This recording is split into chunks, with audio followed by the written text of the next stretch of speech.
व्यवसाय आत्मिका बुद्धि एका एकुरनंदन बहुशाखा ही अनंता च बुद्धय अव्यवसायिनाम।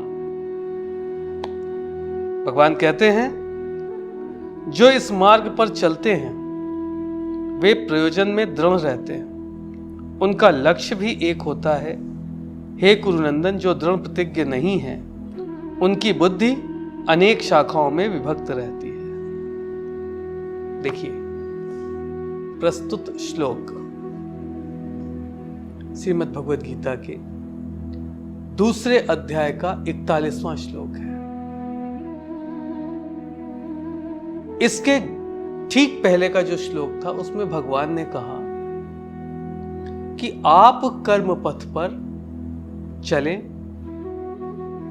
कर्म पथ पर अपने प्रकट और अप्रकट ज्ञान का प्रकाश डालें, और अप्रकट ज्ञान आपको तब स्पष्ट रूप से आपका मार्गदर्शन करता है जब आप इंद्रिय तृप्ति को छोड़ देते हैं। देखिए ये आज के समाज को एक संदेश है कि इंद्रिय निग्रह के बिना आपके उद्देश्य की स्थिरता नहीं बनती।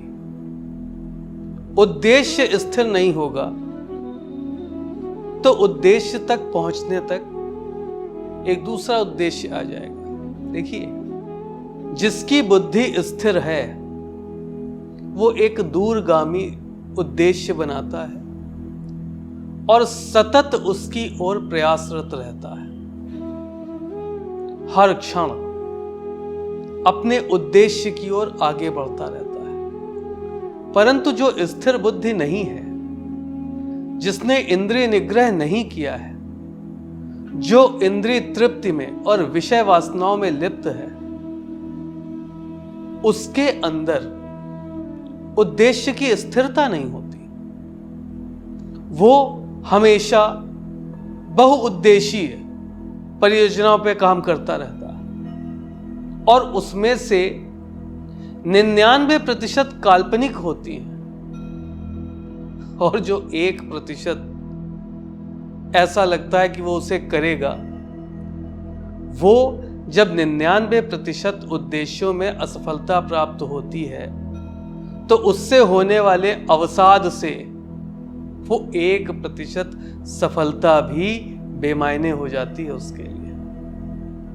तो आप समझिए उद्देश्य की स्थिरता नितांत आवश्यक है और उद्देश्य की स्थिरता के लिए इंद्रिय निग्रह आवश्यक है। आप बहुत सारे लोगों को ऐसे जानते होंगे, आप उनसे यदि इतना पूछ लें, केवल आजकल युवा वर्ग में बड़ा भटकाव है, उनसे यदि आप एक बात पूछ लें कि आप भविष्य में क्या करना चाहते हैं, तो वो आपके सामने एक कल्पना प्रस्तुत कर देंगे कि ऐसा होगा, फिर ऐसे से ऐसा होगा, फिर ऐसे से ऐसा होगा। कल्पना बहुत अच्छी लगती है क्योंकि कल्पना कभी किसी की खराब नहीं होती और जो कल्पना में जी रहा हो उसका प्रस्तुतिकरण जो है वो और अच्छे से करता है।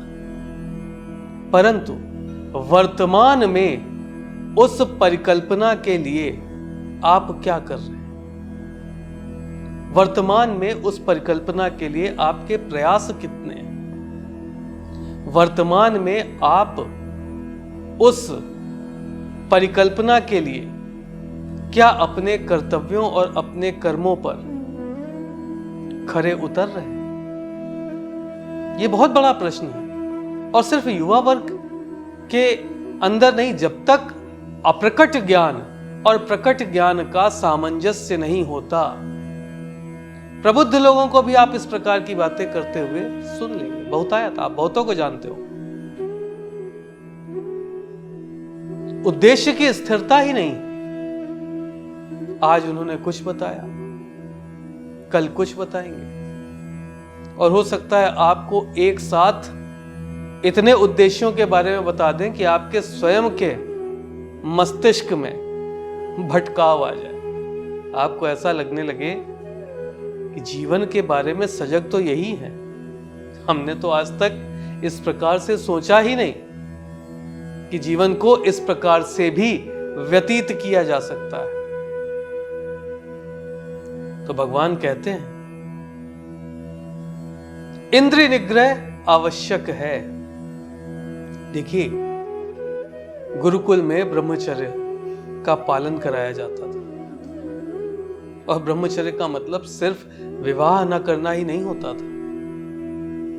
आपको प्रातःकाल किस समय जागना है, जीवन शैली क्या होनी चाहिए, अनुशासन का महत्व क्या है, ये सब कुछ बताया जाता था। क्योंकि जीवन के प्रारंभिक चरण में जब आप जीवन के बारे में जान रहे होते हैं, तभी तो आपको अपना उद्देश्य निश्चित करना होता है। और यदि जीवन के प्रारंभिक काल में ही प्रकट और अप्रकट ज्ञान का सामंजस्य हो जाए, इनका समन्वयीकरण हो जाए, तो जीवन को सफल होने से कोई भी नहीं रोक सकता। ऐसा जीवन उदाहरण बनता है, और इसकी शुरुआत होती है अनुशासन से। ध्यान रखिएगा, अनुशासनहीन व्यक्ति जीवन में कभी भी स्थिर उद्देश्य नहीं बना सकता। देखिए, व्यक्ति जितना अनुशासनहीन होगा वो उतना ही आलसी भी होगा। आप एक प्रयोग करके देखिए, आपके घर में जो सबसे ज्यादा उद्दंड और अनुशासनहीन होगा वो ज्यादातर पड़ा रहेगा, उसके दिमाग में कोई उद्देश्य नहीं होगा, वो अपना समय व्यर्थ में गंवा रहा होगा। यदि उद्देश्य निश्चित है, चिंतन कर रहा है, तो चलता है। परंतु चिंतन भी कितना?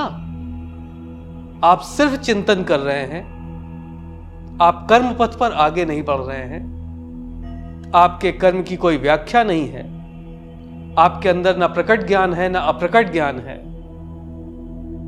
और आप सिर्फ चिंतन कर रहे हैं। ऐसा चिंतन ना समाज के हित में होता है, ना व्यक्तिगत हित में होता है, और ना इससे मोक्ष प्राप्त होता है।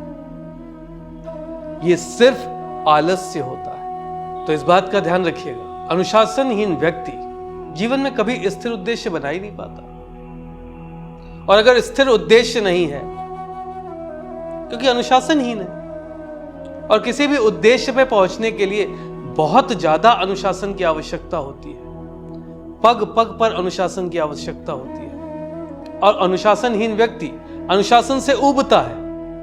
तो जब किसी उद्देश्य की तरफ चलेगा और उसे अनुशासन की आवश्यकता होगी, तो उससे ऊबकर दूसरी तरफ भागेगा,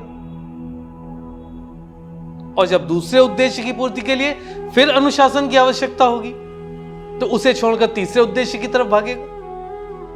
तो जीवन भर भागता ही तो रहेगा, बहुउद्देशीय। परंतु जिसने जीवन में अनुशासन अपना लिया, इंद्रिय निग्रह कर लिया, उसका उद्देश्य स्थिर है। अनुशासित जीवन जीने की मर्यादा उसे पता है, और धीरे धीरे वो अपने जीवन में उद्देश्य की ओर आगे बढ़ता जाता है। ठीक है।